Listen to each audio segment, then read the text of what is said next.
Hello, BookTube, and welcome to Weekly Reads. I've had a pretty good reading week that I can talk about. So I am judging the quarterfinals of the BookTube Prize nonfiction section, and I read over the course of the work week the Dierdra Rising, the biography of Malcolm X by Les Payne, with posthumous assistance by his daughter, Tamara Payne. As it is for the BookTube Prize, I can only say I've read it. And I think for the next few weeks, when I talk about the books I've read for the BookTube Prize, I will intro with them. They'll be the first books I talk about, since until the results are announced at the end of May, the only thing I can say is I've read the book. So let's talk about the one book I can talk about this week, and that is A Snake Lies Waiting by Yong, the pen name of Louis Cha. This is the third volume in the Legend of the Condor Heroes novel. It continues the adventures of Guo Jing and the martial arts community of late Song China during the final years of the Jin Empire in North China and the ascendancy of the Mongols under Temujin or Genghis Khan. So this novel, or this part of the novel, because it is one big novel. So I can't talk too much because spoiler warning. Begins largely where the second part of the novel ends, and continues on. So what can I say about the plot? I quite liked how the plot works out.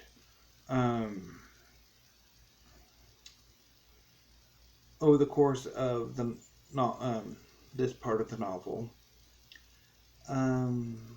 What I guess, because I don't want to spoil, I have that tendency. But it's just, it's a blast. The various arcs in this part of the novel, is just, they're a hoot. Particularly one part towards the end where everybody has come to Guo Jing and Yang Kang's home village, in the sense that that's where their parents lived. So like everybody comes to this village, and it's like all sorts of plot progression happens, and it is just a hoot to read. I quite like the character progression of Guo Jing, his sort of building of skills with his various martial masters or teachers. I quite liked the appearances of the various members of the Five Greats, Apothecary Huang, Rupper Yang, Count Seven, and of course the sort of adjacent Zhou Botong, who his antics are just a joy to read. I also quite like the progression of Lotus Wang's character.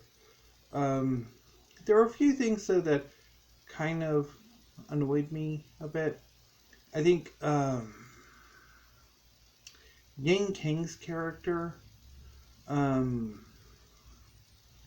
I wish he were a stronger rival. like a stronger antagonist to Guo Jing. I mean, he's more of like an annoyance. He's an ineffectual schemer most of the time.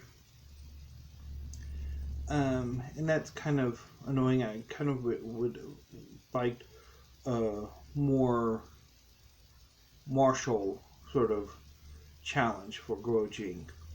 But of course, a lot of that I think has to do with the fact that Yang Kang and his adoptive father, Wanyan Hongli, who's a prince of the Jin, are sort of have been superseded by other characters who make far more entertaining antagonists, namely Viper or Yang.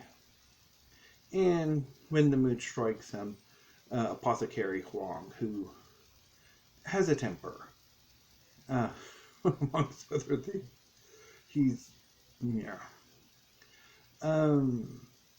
So yeah, I really enjoyed reading this part of the Legend of the Condor Hero series, and I'm quite looking forward to reading the final part of the novel in May. I've already got it. Will be the vanguard of April's book haul, so I'm quite happy for that. And I think once I've finally completed the entire novel, once I've finished The Legend of the Condor Heroes, I will do a big video on it, which may be a bit spoilery. If you would mind me spoiling it, let me know down in the comments. So next week, so this weekend, I will be reading the address book by Dierdra Mask. It's for the BookTube Prize, and so read that. And then over the course of the work week, I plan to read the selected poetry of Robinson Jeffers for Poetry November. For Poetry Month, which is April. And I'm quite looking forward to having another go at it. I tried it, I want to say late last year. That's when I had a go at it, and sort of ran up against a wall in Tamara. Jeffers' longer poems, particularly Tamara, are occasionally quite hard to deal with, and particularly Tamara, which is quite sort of weird. It's very sort of gothic, and in a way, I sometimes wonder, when I read it a few months ago, I had the thought of whether or not Jeffers' poetry might have influenced Lovecraft or Clark Ashton Smith, because there's quite a bit of like visual similarity, I think, but I could be wrong. Anyway, so that's my plan for this coming reading week. The address book and the selected poetry of Robinson Jeffers. And if I have more time, I might read some more poetry. I'm working on building my poetry collection. Right now it is still a paltry poetry collection. I'm planning on expanding the collection this month. So far, definitely there will be 2 new collections added when I do my April book haul. Probably I might pick up a few more collections of poetry, but we'll see. What else is there? I know I haven't been watching much in the way of television or movies. I know for a brief spurt earlier this year, I did mention trying to watch movies more regularly on like Fridays, and then television on Saturday and Sunday. And then I kind of fell off. Um, but I'm thinking of uh, picking it back, viewing back up and mentioning it on in these weekly read videos. Not sure though. I'm thinking of pretty much just plowing through what remains of the Marvel Cinematic Universe on Netflix. The third season of Daredevil, the second season of The Punisher, as well as Luke Cage and Iron Fist, and then the third season of Jessica Jones. But I'm not entirely sure. We'll see. I mean, there are quite a few other videos I like to watch. Obviously, most of what I watch is BookTube, but there are also some pastoral videos I want to watch. Marla Baguetta has a new video up today, and then there's some longer pastoral demonstrations from, I think it's the Arizona Pastoral Society. A week or so ago, I watched a video from them where they went on a tour of Terry Ludwig's facility. Terry Ludwig is an artist who, I'm not entirely sure how long ago, but relatively recently, he started producing his own pastels. And these pastels have really become quite prominent amongst pastelists. I mean, they're absolutely wonderful.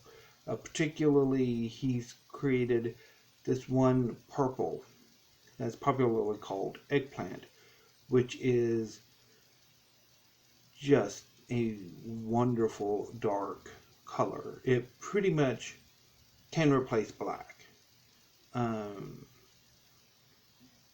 So that was pretty cool. And while I was nosing around this particular Pastoral Society's YouTube page, I saw they had a number of other interesting videos of demonstrations that I've added to my watch list, so I'm going to try to get to them at some point. And I also watched, I think it was Wednesday, a long pastoral demonstration where the pastoralist, I want to say it was Terry Myers, she painted this old abandoned house, which I thought was amazing. Particularly, it was quite striking because the tree, it was in November, so the tree was kind of deleaved or defoliated, and the sun was striking the tree in such a way that it cast a shadow onto the house, and it just looked amazing. And so I watched that video. So I'm not entirely sure if I'm going to watch more BookTube videos or pastoral videos tonight or start on Daredevil 3. We'll see, and I'll report back tomorrow. And yeah, so pretty much all I have to report. I did do something for Easter. Me and my mom went over to my brother's house and had some fun. Quite a bit of fun. Hung out with the 4 children of the apocalypse. As part of the Easter baskets we built up for them, I added some books for them. And it seems like at least Famine and Pestilence quite enjoyed the books I gave them. So anyway, I'm going to go ahead and sign off for now. Next week, I think I'm going to try like tags Monday, Tuesday, Wednesday, and Thursday before weekly reads on Friday. So Until Monday, BookTube, thank you. Have a great weekend and stay safe.